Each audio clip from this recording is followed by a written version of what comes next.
दोस्तों नमस्कार। कुंभ राशि वाले मेरे मित्रों, आज के इस वीडियो को आप हमारे कहने से पूरा अवश्य देखना, क्योंकि आज के इस वीडियो में जो जानकारी आपको हम दे रहे हैं उस जानकारी को जानने के बाद आपके होश उड़ने वाले हैं। जी हाँ दोस्तों, आपके जीवन में बहुत बड़ी बड़ी समस्याएं आई।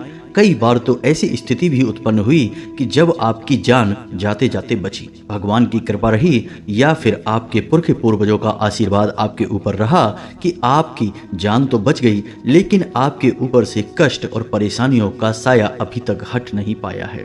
आपके जीवन में लगातार तनाव की स्थिति बनी हुई है और यह स्थिति समाप्त होने का नाम नहीं ले रही है।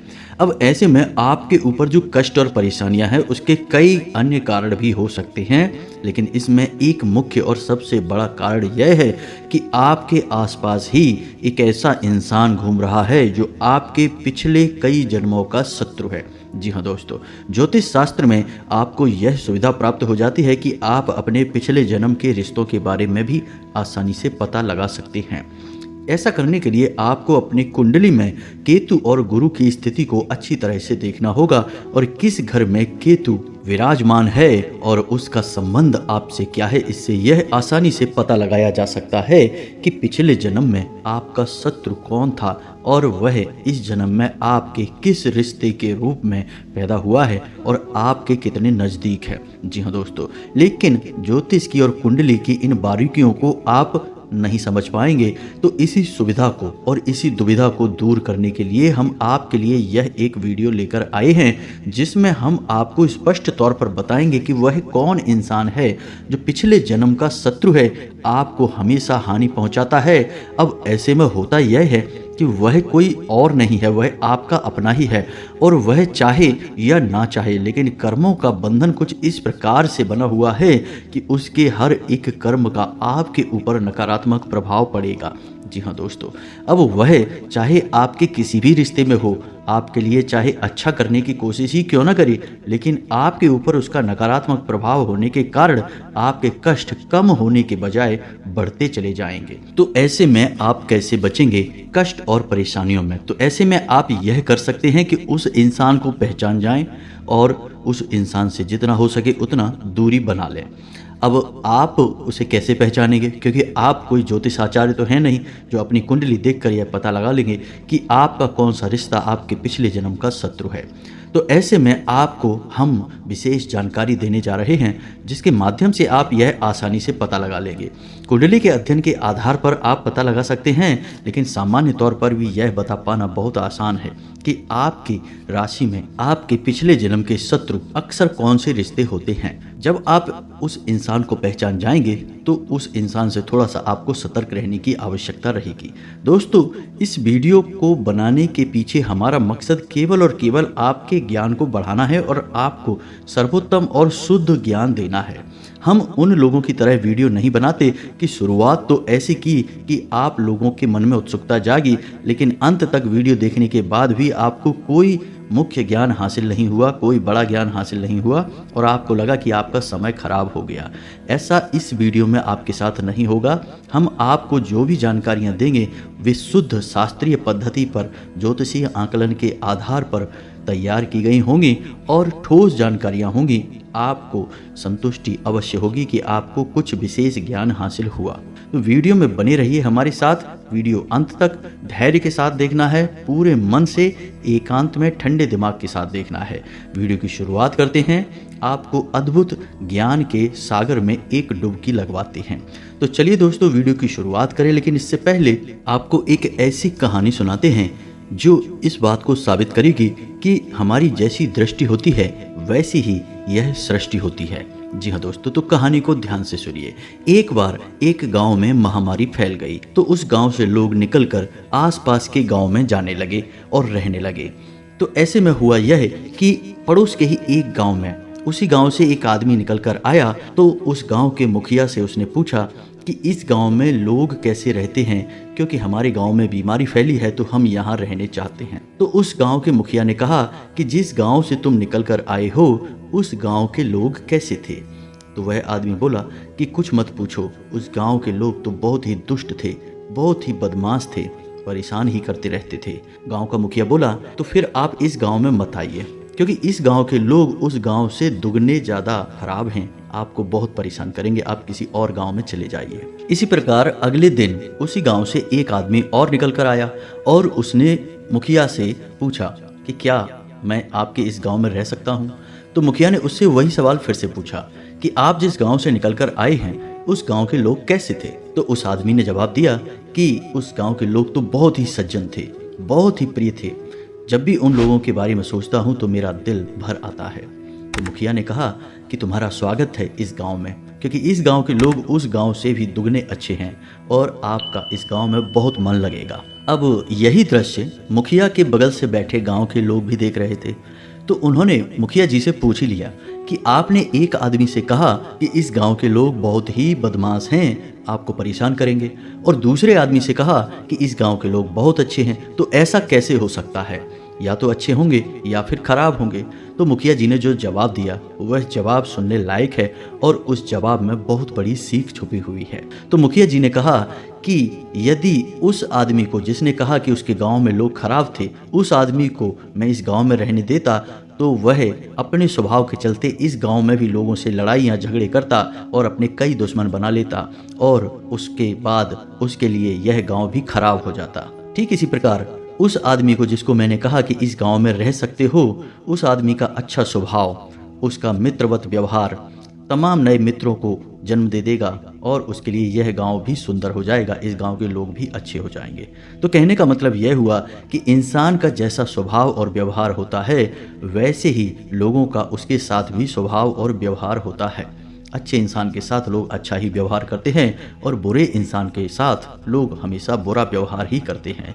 तो इससे यह साबित होता है कि हमारी जैसी दृष्टि होती है इस संसार को देखने की, वैसे ही यह सृष्टि भी होती है हमारे प्रति। जी हाँ दोस्तों, तो इस कहानी से हमें यह सीख मिलती है कि हमेशा सकारात्मक रहिए, प्रेमपूर्ण व्यवहार करिए, दुनिया भी आपके लिए सकारात्मक और प्रेमपूर्ण बन जाएगी। तो चलिए दोस्तों, वीडियो की शुरुआत करते हैं। कमेंट में पूरे भक्तिभाव के साथ जय माँ भद्रकाली अवश्य लिखना, माता का प्रेम और आशीर्वाद आपको प्राप्त होगा। तो दोस्तों, बात करते हैं धर्मशास्त्रों की, क्योंकि ज्योतिष और धर्मशास्त्र एक दूसरे से जुड़े हुए हैं, कड़ियाँ एक दूसरे से जुड़ी रहती हैं। तो हमारा धर्म यह कहता है कि कोई भी इंसान अपने जीवन पर्यंत 6 प्रकार के कर्म करता है। जी हाँ दोस्तों, पहला कर्म है नित्य कर्म, यानी कि रोजमर्रा के द्वारा किए गए कार्य, इनका पुनर्जन्म से कोई लेना देना नहीं होता है। दूसरा है नैमित्य कर्म, यानी कि जो नियम से किए जाने वाले कर्म होते हैं। तीसरा है काम्य कर्म, यानी कि मन में किसी इच्छा को लेकर किया जाने वाला कर्म होता है। चौथा है निष्काम कर्म, यानी कि इस कर्म में कोई भी स्वार्थ नहीं होता है, बिना किसी स्वार्थ के किया गया, जैसे दान धर्म का कर्म होता है, इसे निष्काम्य कर्म कहा जाता है। पांचवा है संचित कर्म, यह प्रारब्ध सहेजे हुए होता है, यानी कि इस कर्म को करने से अगले जन्म के बंधन बनते हैं, यानी कि प्रारब्ध लेकर आप पैदा होते हैं। और छठा है निषिद्ध कर्म, यानी ऐसे काम जिन्हें करना नहीं चाहिए, जिनका हमारे शास्त्रों में रोक लगाई गई है, मना किया गया है कि इन्हें नहीं करना है, निषिद्ध कर्म होते हैं। तो जब भी कोई इंसान संचित कर्म करता है, निषिद्ध कर्म करता है, तो उसके प्रारब्ध बनने लगते हैं और अगले जन्म में जब वह किसी और स्थान पर किसी और गर्भ से जन्म लेता है तो उसके साथ उसके जो प्रारब्ध हैं वे भी जन्म लेते हैं और प्रारब्ध के अनुसार ही जिन जिन लोगों के साथ उसका अच्छा बुरा संबंध रहा है वे भी उसके आसपास उसके संबंधियों के रूप में उत्पन्न होते हैं। यदि किसी व्यक्ति के साथ प्रारब्ध का संबंध अच्छा है तो वह आपके लिए जीवन में सुविधाएं उत्पन्न करने के लिए पैदा हुआ है, और यदि बुरा है तो वह आपको इस जन्म में कष्ट देने के लिए पैदा हुआ है। तो यह तो है हमारे शास्त्रों में पिछले जन्म के कर्म बंधनों और रिश्ते नातों का हिसाब किताब। अब ठीक इसी प्रकार हमारे जो रिश्ते नाते हैं, जो हमारे संबंधी हैं, उनका भी हमारे पिछले जन्म से किस प्रकार का नाता है यह भी बताया गया है हमारे धर्मशास्त्रों में। तो इसे भी आप ध्यान से समझिए। हमारे शास्त्रों में हमारे जो रिश्ते नाते हैं उन्हें पिछले जन्म के बंधनों के आधार पर 4 भागों में बांटा गया है। पहला है ऋण संबंध, यानी कि कोई ऐसा संबंध जो पिछले जन्म का आपका ऋणी है या आप उसके ऋणी हैं, यानी कि यह लेन देन का संबंध है, तो यह आपकी धन हानि कराएगा। जी हाँ दोस्तों, इस जन्म में आपकी या तो धन हानि कराएगा और या फिर आपको विशेष धन लाभ कराएगा। दोनों प्रकार से यह संबंध आपके ऊपर आर्थिक तौर पर प्रभाव डालेगा। दूसरा है शत्रु संबंध। दोस्तों, यह संबंध ऐसा संबंध है जो आपकी पिछले जन्म की शत्रुता को दर्शाएगा। या तो आपने उसे सताया है, बुरी तरह से प्रताड़ित किया है, जिसका हिसाब किताब वह आपसे लेने इस जन्म में आया है, या फिर ठीक इसका उल्टा भी हो सकता है कि आपकी वजह से किसी व्यक्ति को इस जन्म में प्रताड़नाएं मिल रही हैं, मानसिक पीड़ाएं मिल रही हैं। ऐसा इसलिए क्योंकि पिछले जन्म में उसने आपको पीड़ाएं दी थी। जी हाँ दोस्तों, तो यह शत्रु संबंध होता है। तीसरा है उदासीन संबंध।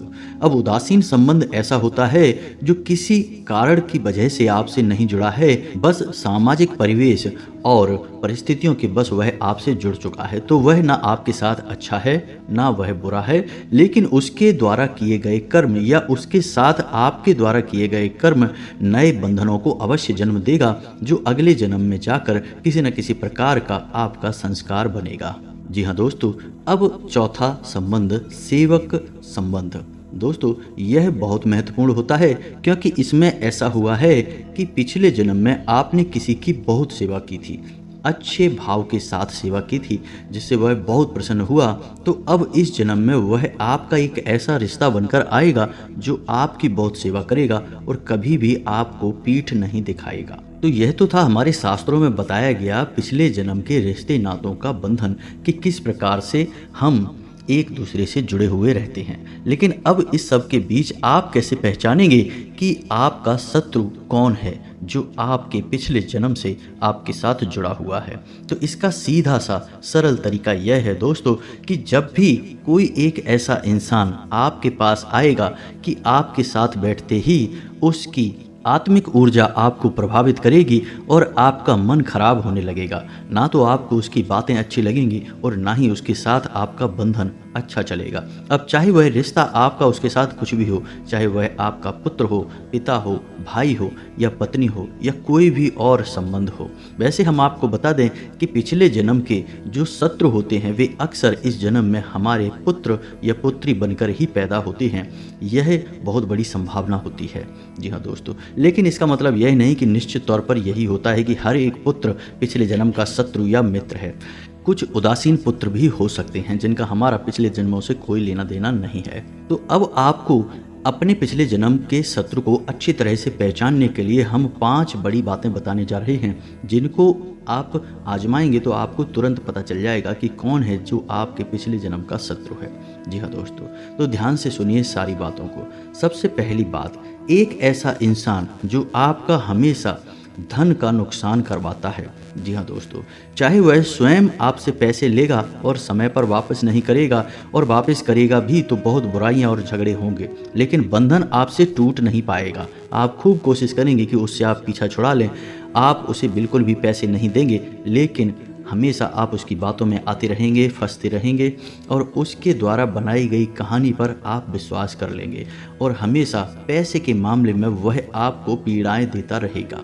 अब ऐसा भी हो सकता है कि वह पैसे ना मांगे स्वयं, लेकिन वह आपको कोई ऐसी योजना बताएगा, कोई ना कोई ऐसी स्कीम बताएगा जिससे आपका पैसा उलझ जाएगा, फंस जाएगा, यानी आपको आर्थिक नुकसान कराएगा। आप समझ जाइए कि यह आपका पिछले जन्म का शत्रु है और यह आपको कुछ ना कुछ नुकसान देने के लिए ही पैदा हुआ है। अब ऐसा नहीं है कि वह जानबूझकर ऐसा करेगा, उसके प्रारब्ध ही कुछ इस प्रकार के हैं, प्रकृति ने कुछ ऐसा प्रारब्ध ही उसे दिया है कि उसके द्वारा किया गया अच्छा कर्म भी आपको धन के प्रति नुकसान ही दिलाएगा। जी हाँ दोस्तों, तो जाने अनजाने में भी वह आपके लिए नुकसानदायक होगा, अनिष्टकारी होगा। दूसरा, एक ऐसा इंसान जिसे आप बहुत प्रेम करते हैं, जिसके बिना आप जी नहीं सकते हैं, यदि वह आपसे दूर चला जाए तो आपकी जान ही निकल जाएगी, लेकिन वह इंसान आपको ना तो इज्जत देता है और ना ही आपको प्रेम देता है। ऐसे में इस बात की प्रबल संभावना बनती है कि वह आपका पिछले जन्म का शत्रु है और पिछले जन्म में यही रवैया आपका उसके प्रति रहा था, जिसका बदला इस जन्म में वह लेने के लिए आया है। अब इसका भी मतलब यह नहीं है कि वह जानबूझकर आपको प्रताड़ित कर रहा है। उसके मन में आपके प्रति कोई याद है पिछले जन्म की, उसे कुछ भी याद नहीं है, लेकिन परिस्थितियां कुछ इस प्रकार की बनेंगी कि वह चाह कर भी आपका भला कर नहीं पाएगा, आपका साथ दे नहीं पाएगा। जब भी आप पर विपत्ति आएगी, यानी कि आपको उसकी सबसे अधिक ज़रूरत होगी, वह आपके साथ नहीं होगा। जी हाँ दोस्तों, परिस्थितियां ही कुछ इस प्रकार की बनेंगी, आपको उससे प्रेम करके केवल और केवल दुख ही प्राप्त होगा। अब तीसरा, एक ऐसा इंसान जिसे आपसे कोई खास लेना देना नहीं है, लेकिन वह आपसे बहुत चिढ़ता है, आपकी हमेशा बुराइयां करता है। जब भी आप उसके सामने जाते हैं तो उसका व्यवहार आपके लिए धोखेबाजी वाला होता है, यानी वह आपके सामने बहुत अच्छा बनने का नाटक करता है, दिखावा करता है और आपको धोखा देने में पूर्ण रूप से कामयाब भी हो जाता है, लेकिन पीठ के पीछे वह आपका बिल्कुल भी भला नहीं चाहता है, हमेशा आपकी बुराइयां करता है। अब ऐसे में होगा यह है कि वह आपकी पीठ के पीछे बुराइयां करेगा, आपको सुनने के लिए मिल भी जाएंगी, लेकिन आप अनचाहे में भी उसे स्वीकार कर लेंगे, आप उसका विरोध नहीं कर पाएंगे। जी हाँ दोस्तों, बंधन ही कुछ इस प्रकार का होगा, वह आपका सगा भाई होगा, पुत्र होगा, पत्नी होगी, या फिर कोई ऐसा नज़दीकी संबंध होगा कि आप चाह कर भी उसे नकार नहीं पाएंगे, उससे पीछा छोड़ा नहीं पाएंगे। अब ऐसे में होगा यह है कि आपको बहुत मानसिक पीड़ा होगी, आपके दिल में बहुत चोट लगेगी, लेकिन आपको यह सहना होगा, क्योंकि यह आपके पिछले जन्म का प्रारब्ध है, कर्म का बंधन है। अब ध्यान से सुनिए चौथा एक ऐसा संबंध होगा जो आपको हमेशा बुराइयों की ओर खींचेगा, आपके चरित्र का हनन करने की कोशिश करेगा। जी हाँ दोस्तों, आपके मन की सकारात्मक ऊर्जाओं को नकारात्मक बनाएगा, आपको व्यसनी बनाएगा, गलत आदतों में आपको डालने की कोशिश करेगा, आपके चरित्र को खराब कर देगा। जी हाँ दोस्तों, इस इंसान की वजह से आपको समाज में कई लांछन झेलने पड़ेंगे। हो सकता है कि आपके ऊपर बड़े से बड़े ऐसे लांछन लग जाएं जिनकी वजह से आपको संसार में मुंह दिखाना भी मुश्किल हो जाए। जी हाँ दोस्तों, ऐसा संबंध भी अक्सर आपका पुत्र, आपका मित्र या फिर भाई बनकर ही पैदा होता है, क्योंकि आप इनके अत्यधिक प्रभाव में रहते हैं। कभी कभी आपकी औलाद ऐसा कार्य कर जाएगी कि आपका समाज में मुंह दिखाना मुश्किल हो जाएगा। कभी कभी आपका मित्र आपको ऐसे कार्य करवाएगा जिसकी वजह से आपके ऊपर चरित्र हनन के आरोप लगेंगे, आपका चरित्र खराब हो जाएगा, समाज में आपकी छवि दूषित हो जाएगी। तो यह भी आपके पिछले जन्म का प्रारब्ध है और पिछले जन्म का शत्रु है।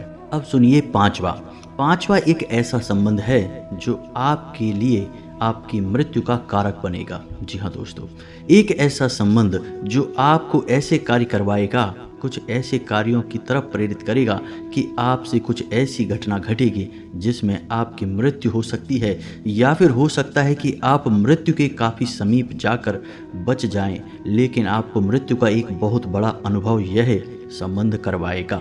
जी हाँ दोस्तों, अब आपकी मृत्यु इस संबंध की वजह से हो सकती थी, लेकिन कई और शक्तियां हैं जो इस जन्म में आपके साथ हैं, आपका संरक्षण कर रही हैं, जैसे आपके पुरखे पूर्वज, या फिर आपके कुल देवी या देवता, या फिर आपके आराध्य। आपकी धार्मिकता पक्की है, आप किसी देवी या देवता की सच्चे मन से पूजा पाठ करते हैं, तो वह सकारात्मक ऊर्जा भी आपकी रक्षा कर सकती है, लेकिन आपका मृत्यु से बहुत नज़दीकी सामना अवश्य होगा, और यह इसी रिश्ते की वजह से होगा। अब यह वह रिश्ता है जिसका पिछले जन्म से नाता है आपसे, और पिछले जन्म में शायद आप इसकी मृत्यु के कारक बने थे, और ऐसा ही इस जन्म में यह भी आपके साथ करेगा। अब यह भी जानबूझकर नहीं करेगा, कुछ परिस्थितियां ऐसी बनेंगी कि आपके साथ ऐसा होगा। जी हाँ दोस्तों, अब इसका मतलब यह नहीं है कि आप अपने रिश्ते नातों से नफरतें करने लग जाएं और उनके अंदर अपने शत्रु, अपने दुश्मनों को ढूंढने लग जाएं। इस वीडियो को बनाने का हमारा मकसद यह नहीं है कि हम आपके रिश्ते नातों में फूट डलवाना चाहते हैं। यह तो केवल और केवल आपके ज्ञान को बढ़ाने के लिए बनाया गया है कि हमारे शास्त्र और ज्योतिष क्या कहता है कि हम अपने शत्रुओं को कैसे पहचानें। लेकिन दोस्तों, हमने आपको जो कहानी सुनाई थी वीडियो के आरंभ में, उस कहानी सुनाने का मकसद यही था कि आप यदि अपने मन के विचार सबके लिए सकारात्मक रखें अच्छे रखें तो आपके शत्रु भी आपके लिए अच्छा ही करेंगे। यदि बुरा नहीं करेंगे तो अच्छा भी नहीं करेंगे, सम रहेंगे। लेकिन आपको अपने मन के विचार दूषित नहीं करने हैं, क्योंकि यदि आप अपने मन के विचार दूषित करेंगे, नकारात्मक करेंगे, किसी के लिए अपने मन में नफरतें, संदेह पैदा करेंगे, तो आप अपने कर्म को खराब कर रहे हैं और अगले जन्म के लिए अपने नए प्रारब्ध तैयार कर रहे हैं। आपको ऐसा नहीं करना है। अपने कुल देवी या देवता में पूर्ण आस्था रखें। कुल देवी और देवता के नाम का एक दीपक शाम के समय अपने घर की दहलीज पर अवश्य जलाया करिए। दीपक की बाती का मुख बाहर की ओर करिए। एक दीपक अपने पितृ और पूर्वजों के नाम का घर की दक्षिण दिशा में अवश्य जलाया करिए। दोस्तों, आपकी राशि के जातकों की उन्नति केवल और केवल धार्मिकता की राह पर चलकर ही प्राप्त होगी। आप जितना ईश्वर में विश्वास करेंगे, आपका जीवन उतना ही सुंदर हो जाएगा। तो आप हमारी बात मानिए, ये 2 दीपक आप जलाना शुरू करिए। आप देखेंगे कि आपकी मानसिकता बदल जाएगी, आपका जीवन सुखमय हो जाएगा। जी हाँ दोस्तों, इस वीडियो के माध्यम से हमने आपको शास्त्रीय पद्धति और ज्योतिषीय आकलन के आधार पर क्या हमारे शास्त्र कह रहे हैं यह बताने की कोशिश की है। हमने झूठ, फरेब और उल्टी सीधी मनगढ़ंत बातें करके आपको फंसाने के लिए कुछ भी उलझुल नहीं कहा है। हमारा मकसद केवल और केवल आपके जीवन में ज्ञान का प्रकाश फैलाना है। झूठ और फरेब से हमारा कोई नाता नहीं है। दोस्तों, उम्मीद है आपको हमारा प्रयास अच्छा लगा होगा। यदि आपके मन में कोई प्रश्न है तो आप कमेंट करके पूछें, हम आपके प्रश्नों की जवाब देने की पूरी कोशिश करेंगे। इसी के साथ साथ आज के इस वीडियो को विराम देते हैं। कमेंट में पूरे भक्ति भाव के साथ जय माँ भद्रकाली लिखना ना भूलें। माता का सीधा प्रेम और आशीर्वाद आपको प्राप्त होगा। मिलते हैं अगले ज्ञानवर्धक वीडियो में, तब तक के लिए धन्यवाद। जय माता की।